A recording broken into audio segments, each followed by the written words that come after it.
Ladies and gentlemen, welcome back to another presentation of the RLSA today. I'm your host, Chase, followed along by my good friend here, Ashatoon. Yep. How are we doing today, man? Pretty good, man. How are you? Doing solid myself. Um, we're officially into week 2 now of the RLSA, Mm-hmm. and let's just say week 1 was an absolute blast. It was good to see everybody back out on the pitch. Mm-hmm. Some old heads were on the pitch, some new guys were on the pitch. So it was all over the place, but That's for nonetheless, sure. it was some good Rocket League. So that's what we're here to talk about, right? Other than getting the intro out the way, we're here for the week 1 recap.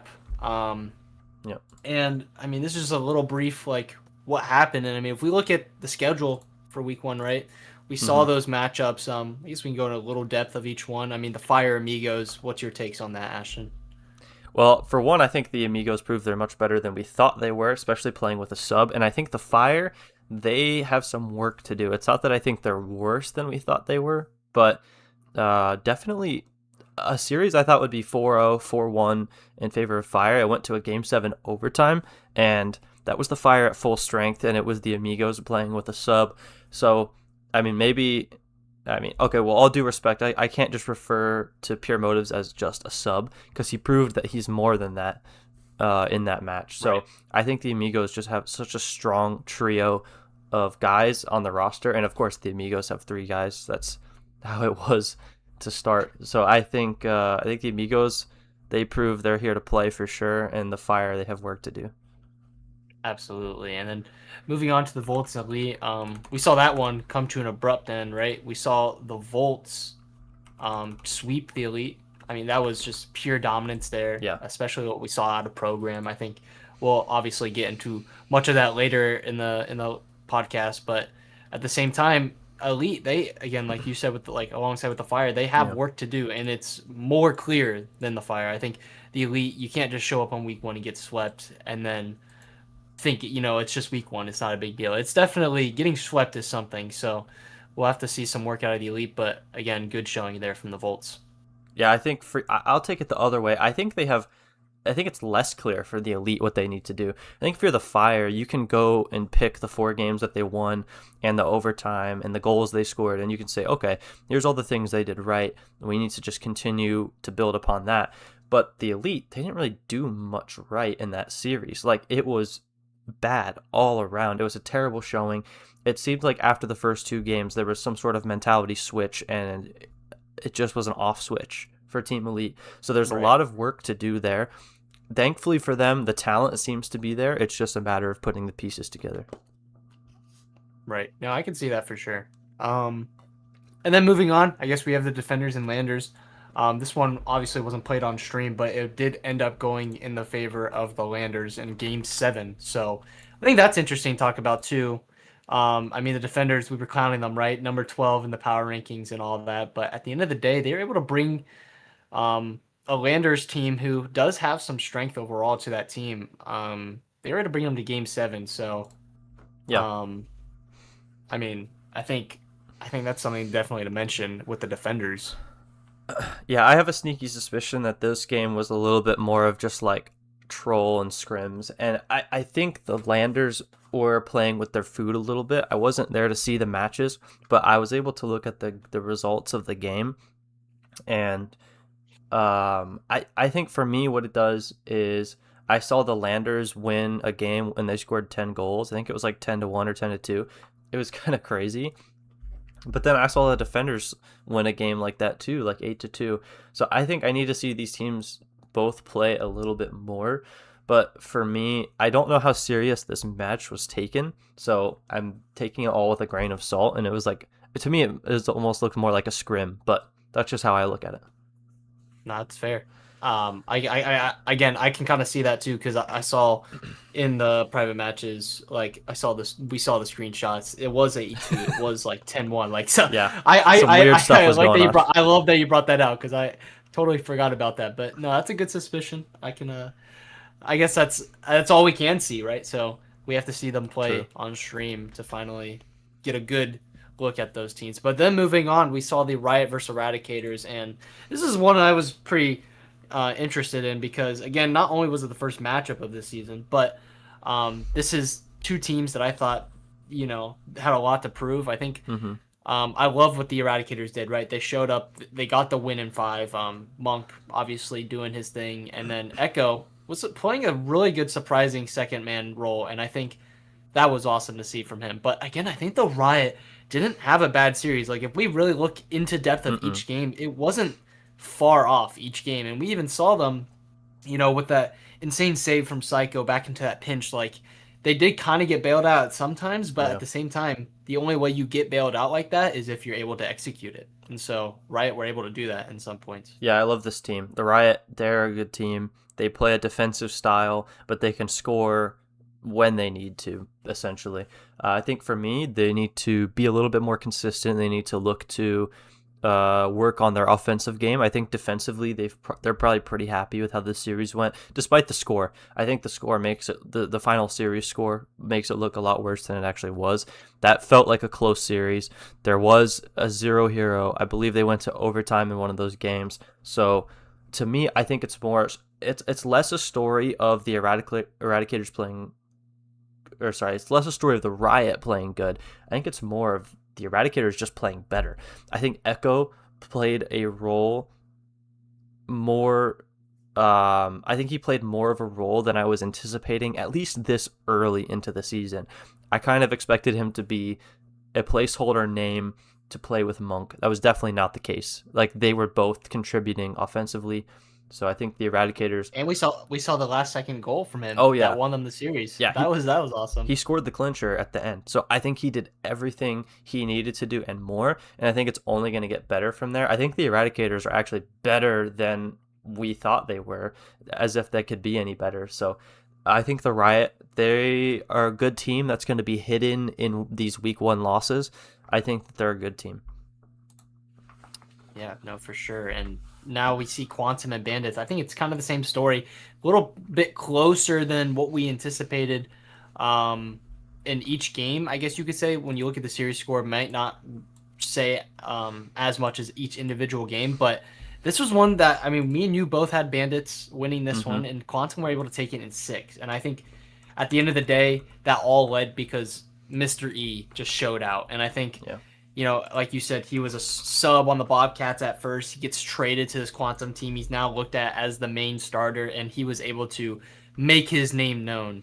And throughout the community, we've seen that the community he is favored by everyone. He is a much loved Mm-hmm. player in this league. So, um, Yeah.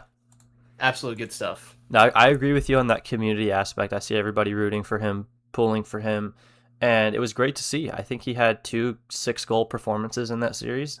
I know he had at least had one. I'm pretty sure he had two.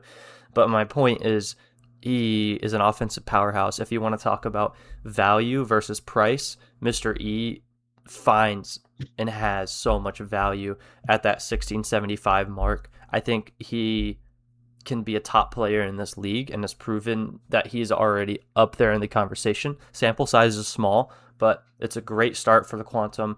I'm happy they proved me wrong. And then the Bandits on the other side, I don't think they necessarily are in a bad spot. I think they have 2 excellent players. On paper, they should be a better team. Simply enough. On paper, they should be a better team. So I think they have some things to work out. But this is sort of an elite situation, not as dire. They have the talent, so it's a matter of just finding what they need to do and put the pieces together. And looking, I mean, into some of these games, we did see some interesting aspects, and it kind of makes me bring us to our next headline, right? I mean, we would talk about the Stars Bobcats, but that game Big coin flip. went to big coin flips, so not much to talk about there. But if we go into our next headlining, overreactions, right? We're gonna probably overreact on some of these things that happen, but looking into each of these games, I mean, we can start out with one of the first ones that caught my eye, obviously, because Gara and Alec apparently have some beef. This was, I guess, not really expected, but there's got to be some tension. I mean, what do you see out of it, Ashton? Well, I wasn't able to like pay too much close attention to it, but there it seemed like there were tensions high all over the league, and this is one of the cases that we pointed out. Um, and I think there's tensions even within the Fire locker room beyond this. So I think, to me, I think it is just an overreaction. I think there are a lot of people that have quote unquote beef with one another, and it's all just like for fun. I'm gonna need to see a little bit more, but what I do like to say is I think that this makes it more competitive. I think it makes the teams and players better because when you're beefing with other people, you have more drive to play better, to do better. So I think it's going to result in better competition, and I think it's just more fun and exciting. There's drama. No, absolutely. And I think with Gara, I can tell you inside scoop. I don't think it's fake beef. I think it's actual. I think there's some actual beef. So I guess we'll see. These teams do face off in week 3, so it's not too far Let's away from go. maybe seeing that. But and then I guess another thing, into that Volts and Elite series, we kind of saw towards the end there. Um, Hmm. I mean, under in the chat, he said, I don't know why my teammate gave up after game 2. Yeah. So clearly some mental issues there. But at the end of the day, after that fact, we saw in a little text that eventually did get deleted, but because I think he saw everybody saw it, but Watchg was like, I don't know why my teammate is like this. He's like 1200 skill level. I don't, he was like he was blaming his teammate, and just publicly shaming his teammate. And I think if you're the elite, especially Ulix, you got to handle that fast. I mean, we're only in Hmm. week 1, but you got a long way ahead of these players. This is not the time to be hating on each other. So I mean, do you see anything else with that, Ashton? Well, first I gotta say, it's terrible when you're publicly speaking out against your teammate. It's one thing to have an issue with them or how they played, but the players have got to handle it better. It makes it exciting for us, but it doesn't foster an Yeah. environment of winning. Like, you can have all the problems in the world with your teammates that you want, but you got to have some respect for the other team and the other player in whatever case it is, and handle certain things privately. I Yeah. think No, if you absolutely. are someone who's known for blaming others instead of taking responsibility, I think that that's an issue. I think that's a lack of leadership. I think that it's a lack of accountability. So it's all traits that you don't look for in a player, in a leader. And I think the majority of the time, the players that have the most success consistently are the players that are able to handle things like this privately and to be able to have nothing but good things to say about your teammate. You can be capable of doing that. You can find the good in something, and even if there's a lot of bad, taking the responsibility. Everybody was watching. Everybody knows what happens in the series. You don't need to come out and call your teammate out. You don't need to do any of that. If your teammate truly is at fault, that will be evident and clear as day to everyone. So to me, I think if you're in a post-game interview, if you're in a situation where you get asked about it, you say, I need to be better. We need to be better. We have things to work on. That's it. That's all you got to say. You don't have to throw your teammate under the bus, because now that's going to be a problem moving forward that they have to rectify between themselves. So they're not even focused on their competition; they're focused on each other. So I think it just fosters a losing environment. So that's my take on it. Absolutely. I mean, you couldn't have said it better, honestly. You went into depth. I can appreciate kind of from the veteran, right? I mean, retired now, so you understand some of that things. 11 seasons. That's what 11 season does to a player. 11 seasons of playing with bronzes and silvers and platinums. Yeah. So Right. No, you've been there. But I guess moving on, we see something that I don't think a lot of people would disagree with right now is program just looks like he's probably going to win the MVP. I mean, obviously it's well, week 1, so it's a big overreaction, that's but the overreaction. Pump the brakes there. I think he's an MVP candidate. This reminds me a lot of when CJ Stroud came into the league in the NFL. If any of you guys remember that, where not only was he the favorite to win Rookie of the Year, he was like third in MVP talks and MVP conversations, and he right. looked amazing. Obviously, it didn't end up happening, but I think the point is that he's come in, and I think even himself, he stated that his goal is not winning Rookie of the Year. His goal is to win MVP and to be the best player in this league. And as it stands right now, the stats back him up. I mean, it's an insane margin on what he has on the stats. I don't know if you've looked at the Chase, but the drop off from him to the second place player in the goals per game category. So obviously, he only played in his 4 games, but just to give you a little bit of context, let's start with at number 6. Chase is at 2.14. Monk is at 2.22, just above him. KO is at 2.29. Mr. E at 2.83. Zach at 2.86. And then the jump from Zach at 2.86 jumps to 4.25 from program. That's insane. That's an insane jump. Can he He's sustain averaging that? more than a hat trick Oh, a yeah. game. That's insane. Yeah, no, it's an insane amount of goals per game. So, was that the competition who he's playing against? Is he going to continue putting up those numbers against better competition or different competition? Well, we're going to have to wait and see on that. But either way, I think he's definitely caught a lot of people's eyes, and there's a lot of attention now. The Volts have gone from like no pressure at all, just we'll see what happens this season, to oh, this is like a cup contending team. Anything less Right. than a run to the finals would be probably a failure. So I think it's Ego reaction. that's the overreaction there. MVP and finals run. That's it. Right, right. But I mean, that's what this is here for. This is an overreaction. So, again, at the end of the day, though, still a great showing from program, and we just again we maybe he can continue to show out like that. But I guess moving on, I guess one of our last overreactions, I guess I would like to talk about is the Amigos starting in sub role, and I think going into week 2, obviously Jaden is still listed as a starter.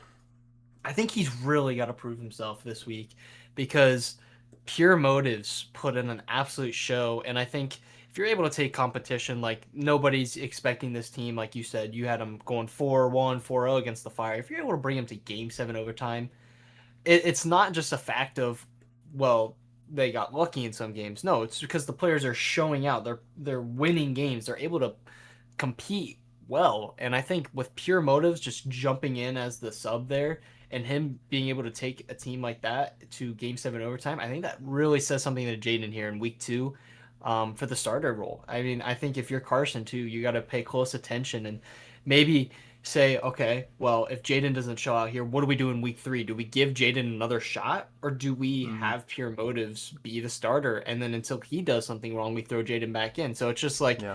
again, like you said, it's a strong trio, not a strong duo team. It is a strong trio team that maybe we can see get switched out here and there. Yeah, I don't know if I can say it's not a strong duo team yet. I don't think this is like the Stars where you have 3 players who are somewhat close to each other in rank, where to the point where any 2 of them can roll out there. I think that was the original Amigos mentality, hence their logo having 3 people. But I think it's more so a fact of like the Amigos have depth. They have real depth. Like they can compete with the very best with the depth that they have, and they're only going to get better. Now the other teams are also going to get better, so that's something to keep in mind. But yeah, I think it is an overreaction because I don't think there's any question of who's going to be the starter there. I think if anything, Pure Motives now is sitting here like, well, I've just proved what I can do. I should be out there starting for a different team. If anything, that might put the pressure on Carson to either start Pure Motives on the regular or move him to a team where he will start. And I think if Pure Motives went that route, he's completely justified in doing so because his stock has risen. To me, if I'm a team that's struggling, I look at him and I'm like, this is a guy we can bring in who immediately makes us better, who has proven he can compete against really good competition. And I think he made his teammate better throughout the entire series. So that's my take on it. No, absolutely. I think perfectly said there. He made his teammate better, and so again, just up to Jaden to make that same type of connection there with Caleb. But I guess as we move on, we can go ahead into our power rankings, Mm-hmm. Ashton. This is something we'll try and do weekly or whenever we can. But if we want to jump right into it, I mean, who is in your number one slot? Well, I mean, for me, there's not a lot that changes from last week to this week in this spot. And by what I mean, not a lot changes, I mean nothing changes. For me, I have the Eradicators in that number one spot. They stay there, and I think they proved it. I think putting them there, like, I feel like I can see how that was risky and it was potentially a gamble. But to me, I think with their performance, they proved that they are the best team in the league until proven otherwise. And they're Mhm. definitely a top three team without question. I think they could Without lose the question. next two and they could probably stay in there. Um, but yeah, I'm gonna have the Eradicators stay at three or stay at one rather. Okay. Well, I was about to say, jumping the gun there. No, okay.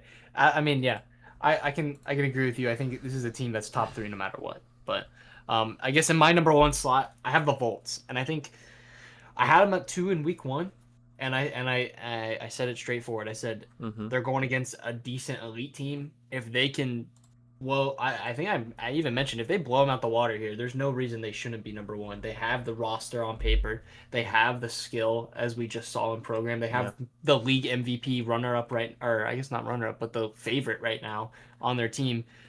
So I mean, you just got to put them at number one. If they're at number two, and I don't even know the Bobcats. We haven't even seen the Bobcats play, and so I mean, just the Volts take over that number one spot for me. Yeah, super fair. I have the Volts at two, and that's purely because just where they were in week one and what they proved. To me, I think the Eradicators played a better team during their match. I think the Volts played a lesser team that we didn't realize it, but we do realize it now. I think they played a lesser team that struggles. But I don't think I can take anything away from the Volts and what they did. So for me, they jumped two spots up to that number two spot, and I knew they would be good. I knew they would be good. It was just a question of how good, and they've shown it.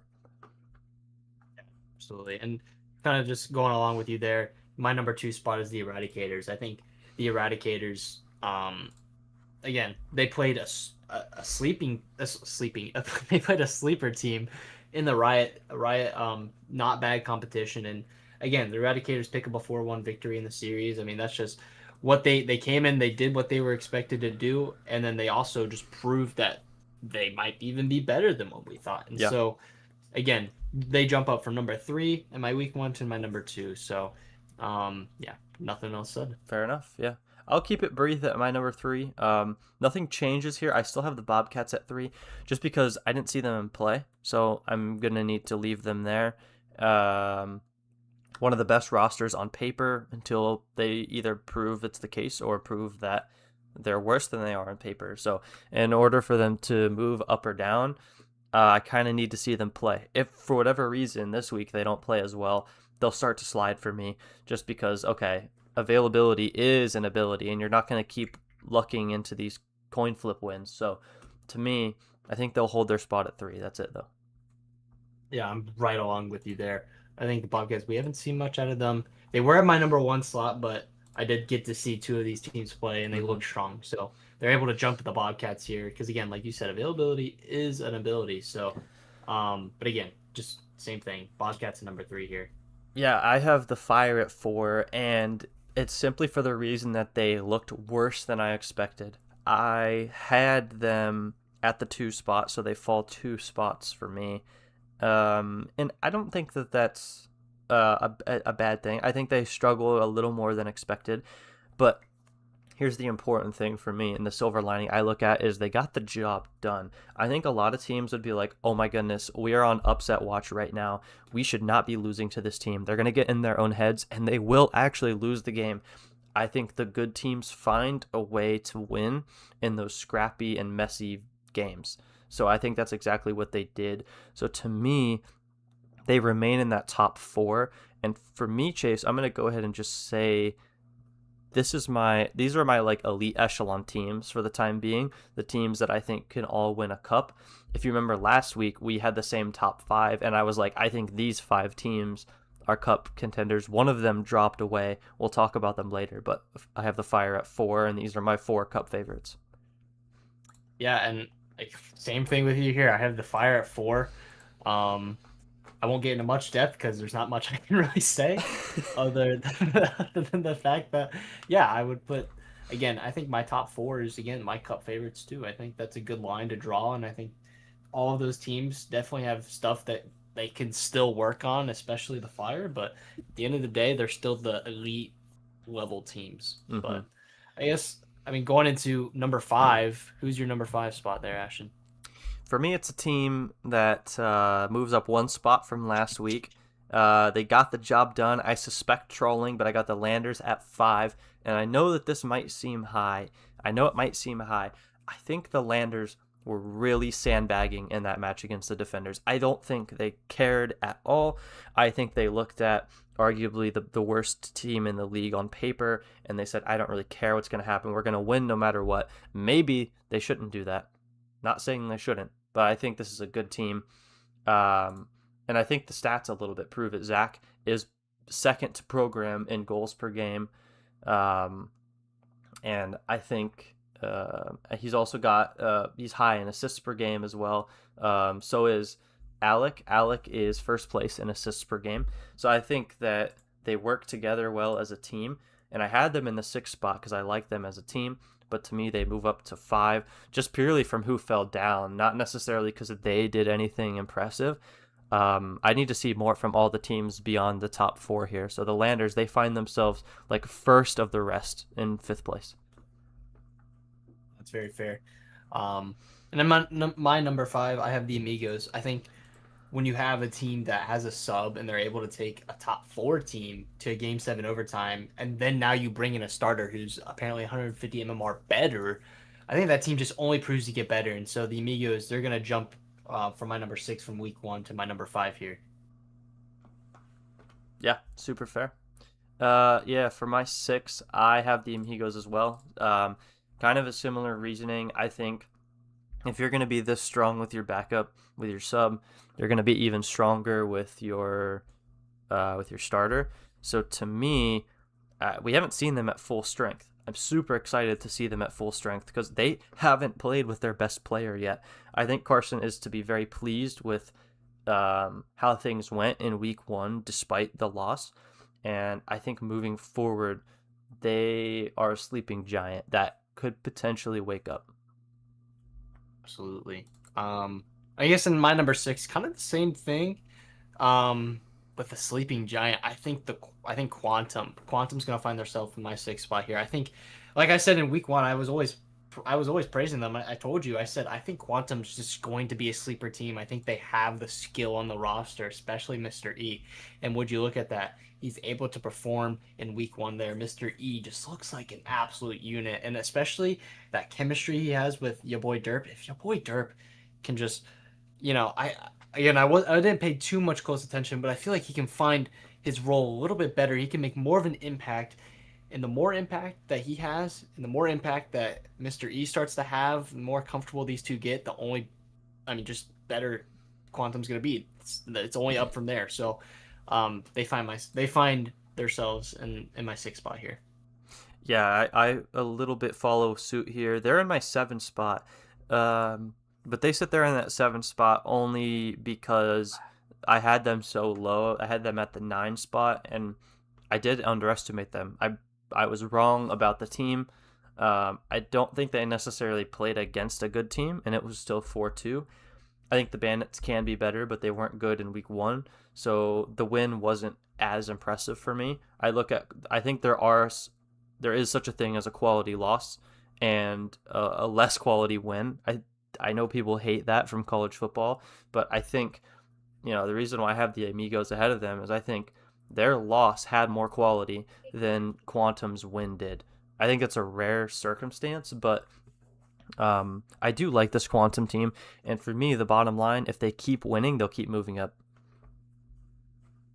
Yeah, no, like you said, keep winning, you keep moving up. That's how these usually go. And my number 7 kind of follows into that, but in the opposite direction. And I have the elite here at number 7. I think this is a fair spot just because on paper they have that roster. It still looks like a solid roster, and it just wasn't what we expected out of them in week 1. I think um again, the elite, they have a lot of stuff to work on, especially that chemistry. The locker room looks questionable. The gameplay looks questionable, and so um, again, it is week one, so they're not going to slide as much as they probably could have. But again, you got to win games to move up. So losing games brings you down, and I think Elite had a bad loss this week. Yeah, I've got a similar spot here. We seem to be on a similar track. I've got the Elite at 8. And to me, they dropped 3 spots purely because of how they looked. It's not that they lost. I think that was a bad loss. It's not just the fact that they took an L. I think they could have lost to any team 4-3, and I probably wouldn't have moved them very much. Like they could have lost to the Defenders 4-3. I'd be like, you know what? They could play better. They could have done better. They will do better, and I might not have dropped them. I think as how they lost as well. I think that definitely impacts it. So, to me, not much to say here. They need to improve, and they need to improve quickly, or they're going to keep tumbling down the power rankings. I mean, I cannot agree with you more, but something that I really disagree with you here is you had the Landers at 5. They Yep. find themselves at 8 here for me, and I think it's just because, again, we don't get much to say, but if you're going against I mean, it's one of the bottom two teams, right? Defenders bottom two team. Mm-hmm. Even if you are trolling, like again, we don't really know. So I'm also taking that into consideration. True. Is that it's a game 7, and like finding yourselves in game 7 against the Defenders just doesn't seem like a team that that like at number 5 for me. I just think the Landers they do move up a spot here. They do move to my number 8 spot from 9, but I Mm-hmm. just think they still need a lot to prove. And That's fair. this week 1, they did not prove much. That's fair. So Yeah, to me, I think, well, the big thing I'll say is, Chase, I had them at 6 to start, and to me, they won their match. They didn't do so convincingly. They moved up less a result of them playing well and proving themselves to move up, as opposed to other teams doing so bad they just tumbled down the order. So they didn't really, fair enough. they kind of just ended up like finding their way up to 5. So to me, that's why I distinguished that cutoff there. And I mean, here's what I'll say: they won their game. Even if truly they were trying their best and struggled against the Defenders, so did the Fire against the Amigos, and they won their game. That's the very important thing. So, were they trolling? Probably. Should they have been? Probably not. But regardless, I'm gonna have them there. And rolling into my number 9 spot, I have the Riot here, and I think this is a really good team that happened to walk into a match in week 1 against the best team in the league. And 4-1's not a great score, but if you want to talk about a quality loss, that's a quality loss where they looked good. It took a 0 hero, it took overtime. So there were moments in that series where the Riot were really hanging with the Eradicators. They just pulled away. I think they're just a better team than the Riot. I don't think the Riot are a bad team. So for me, they actually move up a spot from 10 up to 9 after that loss. And again, a lot of it is because teams are playing bad around them. So to me, the Riot, I think that they're in a spot where they're super underrated and they have talent and they could make a run and continue rising up these power rankings. To me, I think they eventually will be in that 5 to 7 spot of the power rankings, and I could see them making a playoff spot for sure. Yep, I have the same thing, except they lost to the second best team in the league. So They're the best team, but yeah. no, the second best team. Well, that's my number 9 is the Riot. So not much else to say. You kind of said it the way I would have. So Yeah. who's in your 10? My 10, I have the Bandits, and listen, I'll say they struggled greatly. It was poor defense, even poor offense. They have to improve. They fall to that 10 spot. You don't want to be there. That's all I got to say. Yep, I got Bandits at 10 too. The only thing I'll add to that is the manager, Nick. He seemed to have played better than his team in the private matches I was playing with him the other day. I told him, dude, you gotta do something because you guys, Coach Nick. So Got to step up. Yeah, but same thing. Who's in your 11? Yeah. Yeah, for me, the 11, I have the Stars, and it's the same logic for me with the Bobcats. I didn't see them play, so I'm not going to move them. I'm just going to leave them where they are. So that's basically it for me. Well, I actually have something different here. I have the defenders at 11, just What? because I think you're able to show up, which is one thing, so that's good. But you're also able to take a decent team in the Landers to Game 7, so I think just, I mean, the Stars team is also not that great, so I think this 11 and 12 is just going to be able to be flip-flopped the entire season, but yeah, they're able to find themselves at Mm-hmm. 11 just for showing up and taking the team to Game 7. I respect that. Yeah, I have them at 12 only because I'm just not moving the stars. That's it. I'm Yeah. sure there will be some shifting and adjusting. I don't think the defenders played poorly enough to warrant them being 12th, to be completely honest. That's just kind of how the power rankings fell. I don't even think they're that terrible of a team. I think that they could beat the Stars. I think they could beat the Bandits. I think they could beat the Riot on a good day. They might even beat the Elite. I don't know. But I'm just saying, I think that they're better than their spot suggests them at. I just have no reason to move them right now. That's basically it. I question the legitimacy of that series and how it went to Game 7, so that's the reason why it stays there. No, yeah, fair. And at your number 12, we have the Stars Yep. because they suck and they didn't show up. So- Not even that they didn't play. They just that's crazy. Hey, K Dogs is a good shining light on that team, but I don't really Ugh. know what else to say. There's not a lot. There's not a lot That's to the say. power rankings. I think the biggest That's thing I'll take away from this, Chase, just by looking at it, is we agree in a ton of spots.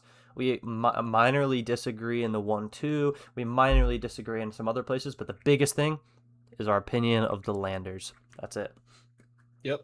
So I mean, I think they're a team that, I mean, you look at them one way, they could be insanely good, but you look at them the other way, they're not as strong as a team. So I can agree with you on that point. But Ashton, we made it to week 2, right? So Crazy.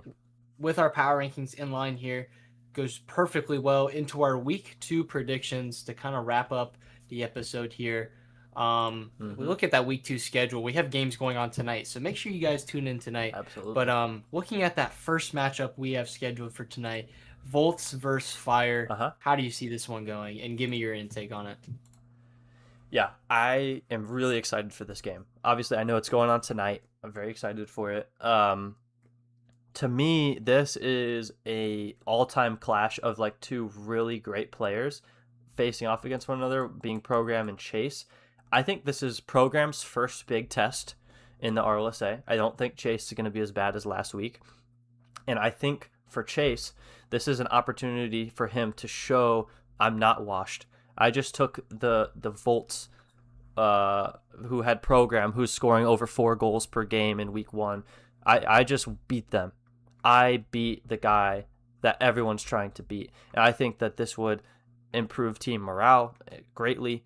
I think that it's an important opportunity for both him and for Gara to be able to show that he can hang with really high level players. But I don't think that's happening. I have the Volts. I have the Volts in this one. I think it'll be close. I would not be shocked if this goes to 7. I would like the Volts in 6 though. Okay. That's okay. No, I can see that. That's fair. I mean, I'm not gonna even comment on this game. I think you Fair enough. said what you needed to Well, you're say. also in I'm the just game, gonna so that's fair. yeah. So Say who we'll you just think's see how gonna this win one. at least. Say who you think's gonna win. Nope.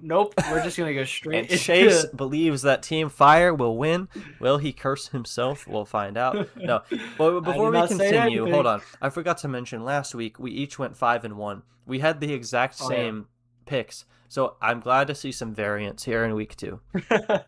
Yeah, that's good. I didn't say anything, but you put it on the screen and people will know. So It's on the I guess screen.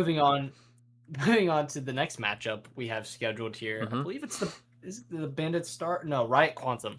So I have Riot I Quantum. have Amigos Eraz if we can do that one next. But Oh, okay, yeah, yeah. No, let's do Amigos E-Reds. Yeah, I see you're going on the RLSA portal. I was yes, going off based on actual scheduling, but okay. yeah, No, I like that. So Amigos Eradicators. I can see this. Um, going certain ways, right? But at the end of the day, I think for me, the Amigos are the team to prove themselves here. I think they do get stronger here with Jaden. Mm-hmm. So if they can bring that level, I think they could challenge Monk a ton. I think this is a real test for Monk.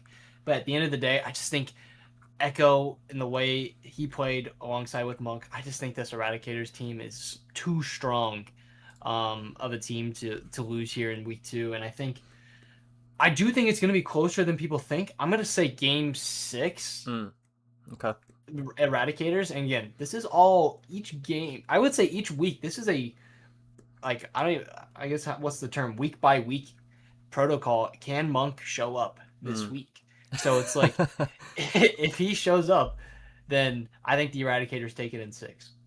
Yeah, I have the Eradicators winning too. And for me, it's simply the Eradicators have proven they're a top team in this league.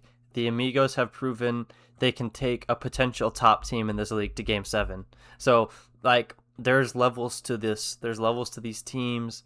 I think the Eradicators are on a different level than the Amigos. We'll see what happens when Jaden steps out there. They're not at their full potential. They haven't been yet. So who knows? We'll see. Yeah, no, for sure. I guess moving on to the next matchup here, we have Riot Quantum. Mm-hmm. Now, I think this might have potential to be matchup of the week, but if not, it's definitely It's the probably second best Volt's in my fire. opinion. We'll Yeah, see. I was gonna say, not to say anything, but no, but the Riot Quantum, right? I think that's one of the best matchups of this week, just because the skill is like, in my opinion, it's still close. I know I have Riot at number 9 in my power rankings, but I think that's just simply because they need to do it again. They need to prove it again. And I think this right here is a great way to do it. I think the Riot, they figured out some things against the Eradicators. If they're able to figure it out before the series starts, right? If they're able to go into game 1 with it figured out, I think Riot can give the Quantum a real test. And I actually think, even though um, I want to take Riot so bad, I've just praised Quantum. I didn't take them last week, even though I praised them. If I'm praising them again, I'm going to take them this week. I have Quantum in 7. And 7. In Okay. 7. All right. Yeah, yeah, you took the line straight from me. They bit me last week because I didn't take them. I learned my lesson. Quantum, Mr. E, I'm sorry. I'm taking you guys here. Again, Riot, good defensive team. They've established an identity early in this season. I don't think their offense can match Quantum's offense. We're talking about an absolute powerhouse on that side of the pitch versus a team that's still trying to figure out how to score. I think it's going to end up being games that are a little more high scoring than the Riot would like. So I have Quantum winning the majority of those games, probably all of them. But I think the Riot can take a game or two off of Quantum for sure. I think it'll probably end up being 4-2 or 4-1. Yeah. I mean, I guess I can see that too. I think Riot, again, just that, because I forgot to mention, I think Riot now, if they go 0-2, the 0-2 looks ugly, but I don't think it's that bad. It's bad. So this, I mean, It's bad. you think? It's bad. It's bad, dude. Going 0-2 is Okay, bad okay. start to the season. You got to dig yourself out of a crazy hole. It's bad. That's true. All right, well, moving on, we have Bandit Stars. Now again, this is gonna be like garbage versus trash. Who we have, who Okay. we have I don't winning? think it's like that, but no, no, but on a real note, I still think at the end of the day, Bandits had that week 1 loss. Didn't look too good, but this is the Stars we're talking about, their next competition. chill. So I'm taking Chill. Bandits 4-0. You're doing the Stars dirty for a team we haven't even Dude, I seen told you, play. I told you before even the season started. I hate the Stars for no reason, and I'm gonna continue to hate on the Stars. The Whenever I Stars' have a biggest perfect haters opportunity. here. I hate disagreeing with you as your biggest hater, but I have to take the Bandits here, and it's purely because I've seen the Bandits play. Look at them on paper. Are you kidding? It's a 1700 and a 1700. How is this not?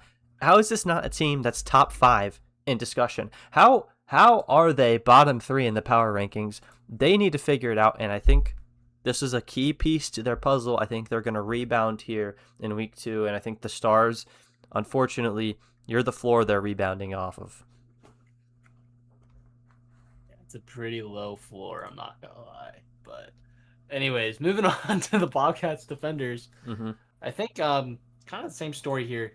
We haven't seen the Bobcats play, but again, it's the defenders we're talking All about. right, I bro, mean, chill. when you stack the yo, I'm just being You honest. just said that they went to 7 against the Landers, and now But the you're Landers I'm clowning them. not that high on. True. Okay, So fair enough. Fair enough. so again, the Bobcats, we haven't seen them play, but yet this is a very strong roster. I just don't think I can ever pick against them at this moment. So Ever. I'm gonna say 4-0 again. I think this is another Oh, sweep. 4-0 is crazy. Wow. Yeah, no, I think I like the defenders a little bit more than you do. I'm excited to see them play here. I think that the on paper MMR difference is too great to even say, oh, the defenders, they actually played a game last week. Maybe they'll be more ready. No, I think the Bobcats, they're gonna come into this asleep because they didn't play in week 1, but they're gonna wake up pretty quickly here. I think that this is a good spot for the Bobcats to be in for their first match, and I'm gonna say it again. They got lucky with the coin flip.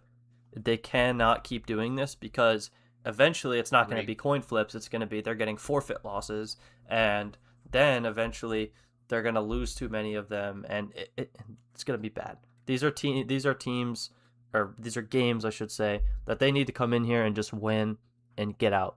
So I think that the Bobcats will win.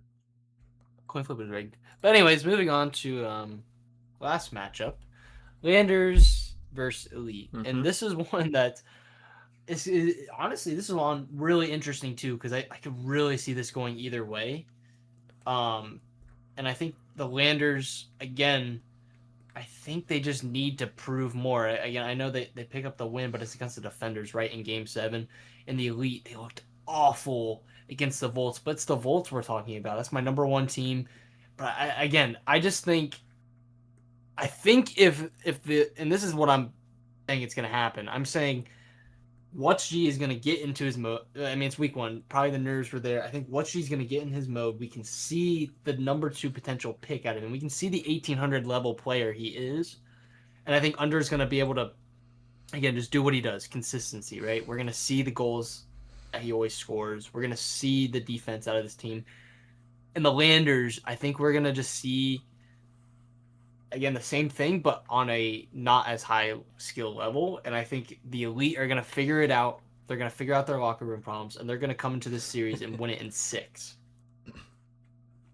Yeah, I'm going to go a different route. I respect your take.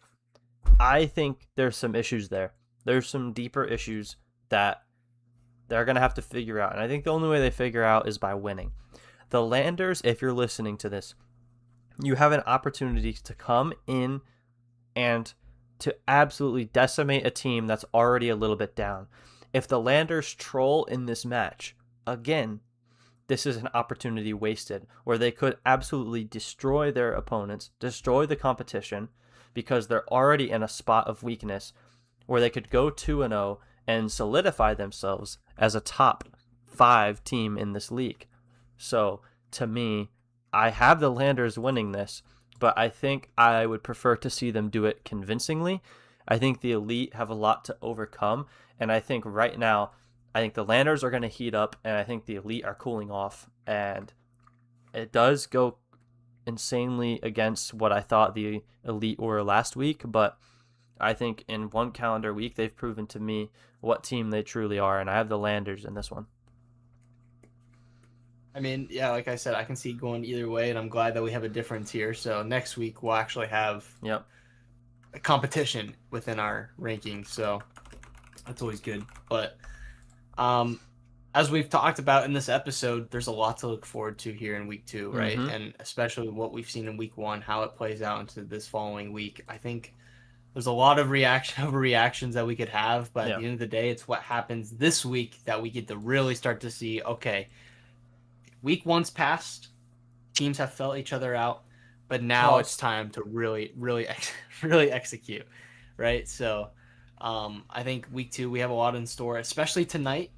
Obviously we have games happening at 7:15 games at 8:30, and then we have games at like what 9:45. So we have a long list of games to happen tonight. So if that all plays out, we'll see you all tonight here with 3 matches. But again, this is the RLSA. Things do change, Yep. so um, you never know. But I think Ashton, it's been a great episode. I Yep. think we've covered a lot. I think at the end of the day, power rankings they'll always change week by week. So it's gonna be fun just to see what happens this week, especially with those top 4 teams. Do the top 4 teams still stay the top 4? Do Oh, we they see will. any more teams slide in? They Oh, will. they will. But well, Ashton, it's been a pleasure. Yep. Thank you for joining me today. Yeah. And everybody watching, thank you for tuning in. Tune Again, into the like we triple always header say. tonight too.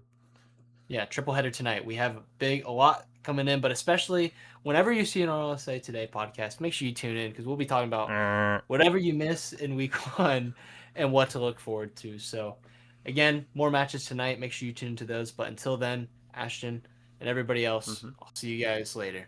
Peace.